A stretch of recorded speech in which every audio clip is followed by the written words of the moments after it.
How to do smart stuff with your life. King Solomon's simple concepts to build wealth, overcome temptations, and find God's purpose for your life. Written by Michael J. Firkins.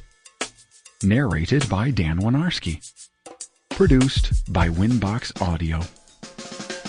All rights reserved. For more about the author, search Michael J. Firkins on Facebook. For more about Winbox Audio, visit winboxaudio.com.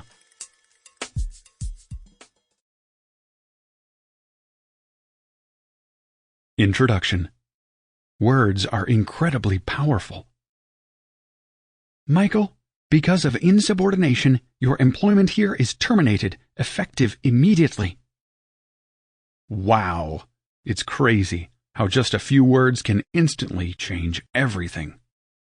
My boss stared at me, wondering how I would respond to her.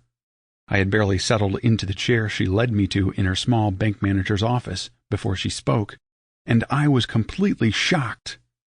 I really had no idea this was coming. My young wife was about 100 months pregnant, and we had a little 18-month-old girl bouncing around the house at the time. The reality of the situation flashed inside my mind, along with an instant and overwhelming feeling of complete failure. Probably kind of like the feeling my pizza delivery guy got when he realized he accidentally ate my whole pizza before he got it to my house. One slice a guy could rationalize away, but the whole thing? I don't think he could forgive himself. He looked so sad when he showed up to my house empty-handed that I decided to give him a tip anyway. When I got fired, I could hardly speak. I felt like a total failure. All I could do was stand up calmly and say, "Okay, I'll pack up my stuff." I had just lost my family's only income. I lost our insurance. Now I had to go home and try to explain all this to my wife. What are you supposed to do when you get into a situation like this? As I was driving home, I thought about starting a new life in some small community somewhere else. Maybe I could be their weird local hermit who lives in the tar paper shack outside of town. That always looked like it would be kind of fun and glamorous on the Hallmark Channel movies. Of course, I would probably have to change my name to Gibrix or something like that, because Michael is not a very impressive hermit name. I would live with an extraordinary number of cats, and I could wear an eye patch and yell nonsense words at any school children brave enough to come near my shack.